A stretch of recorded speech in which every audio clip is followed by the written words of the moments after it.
Alors, bonjour à tous, bonjour tout le monde.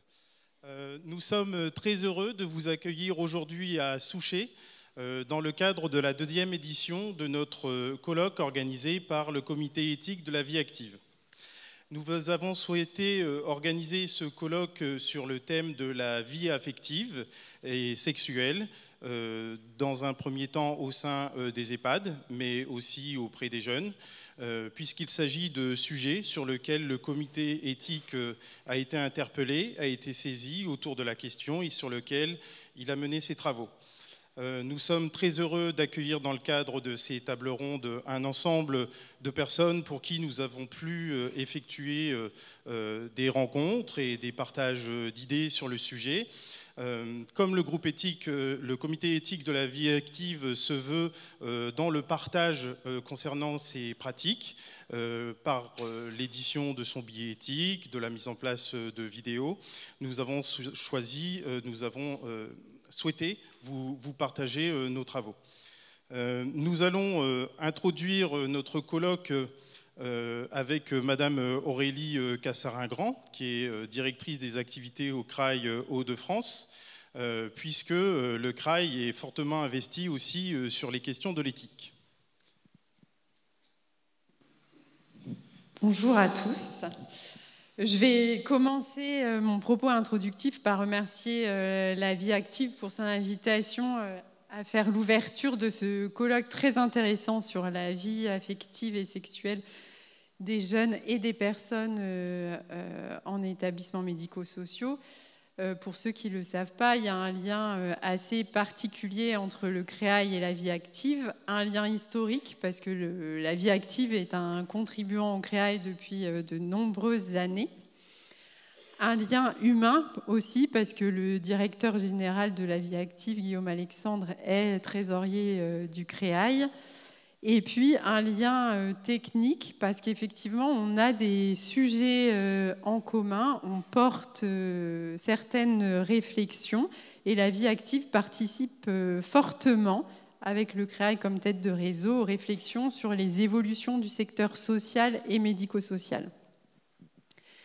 Quand on a discuté avec Delphine Brard de ma participation à l'événement cet après-midi, quand on a parlé d'éthique, quand on a parlé de vie affective et sexuelle en établissements médico-sociaux, on a vite ensemble fait référence à un autre événement qu'avait organisé le CREAI, que peut-être certains ont pu voir, sur l'éthique dans la protection juridique des majeurs.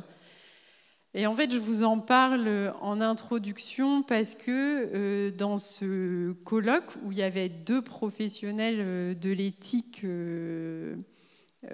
reconnus, que sont Fabrice Xil et puis Pierre Boutier, on avait décidé de commencer ce colloque par le témoignage d'une personne concernée, donc une personne sous mesure de protection. Et dans ce témoignage qu'elle nous a livré,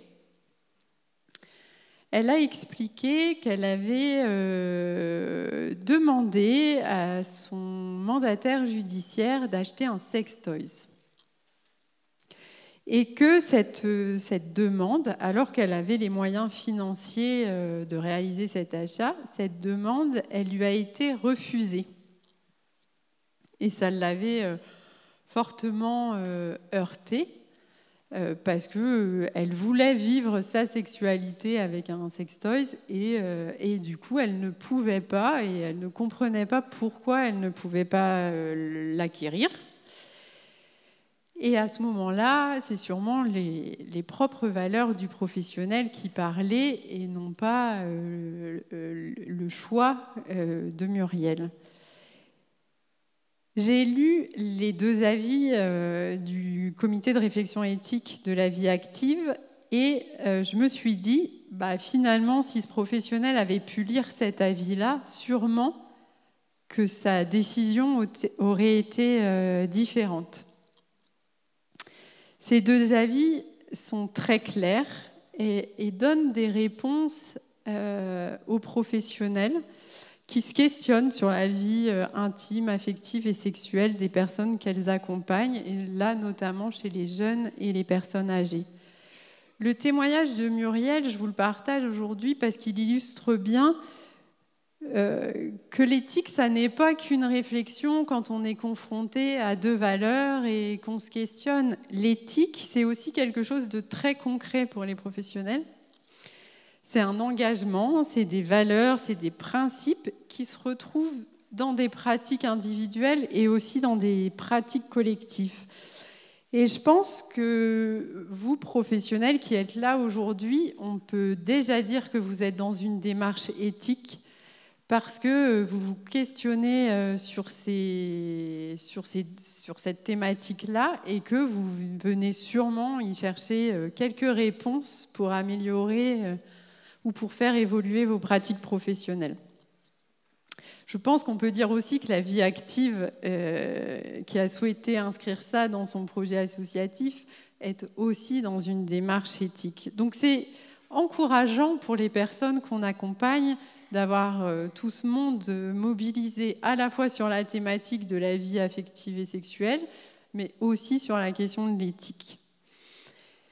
Et cette démarche éthique, et là vraiment je m'exprime au nom du CREAI Hauts-de-France, elle ne peut se faire sans les personnes concernées. Et je remercie par avance les témoignages qu'on aura cet après-midi, parce que je pense qu'ils vont être très enrichissants. Ils sont essentiels pour guider notre pratique professionnelle et pour la transformer.